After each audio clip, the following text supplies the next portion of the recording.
It was an ordinary Tuesday in late October, the kind where the sky turns a muted gray and the wind carries the crisp promise of coming winter.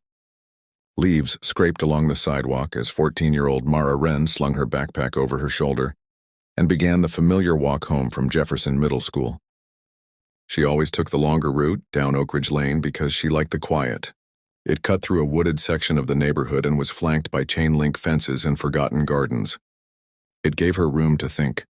That day she walked a little slower, distracted by a text argument with her older brother. She didn't notice at first the sound of tires crunching slowly on gravel behind her. It was only when the car stopped that she glanced over her shoulder. A dark gray SUV idled behind her, engine humming low, the windows tinted too dark to see inside. It wasn't a car she recognized from the neighborhood. A flicker of unease twisted in her stomach, but she kept walking. She told herself not to overreact. The SUV didn't move, her pace quickened. She slipped her phone into her coat pocket and tried not to break into a run. That's when she heard the door click open. "Mara," a voice called. She stopped. It wasn't a stranger's voice. It was a woman's, almost familiar. But something about the tone was wrong.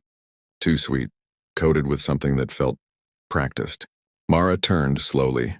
A woman in her late 30s wearing a tan coat and a scarf stood just behind the open door. "You dropped this," the woman said, holding up a keychain. Not Mara's, not even close.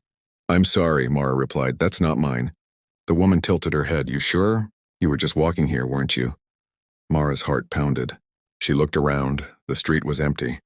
"I really have to go," she said, stepping back. The woman took a step forward. Before Mara could scream or sprint, she felt arms wrapped tightly around her from behind. Another person, much larger. The world spun, a harsh grip on her ribs as she kicked, flailed, tried to bite, but a sharp-smelling cloth pressed to her nose, and then darkness. Follow, share, subscribe, and like for PT2 of the story.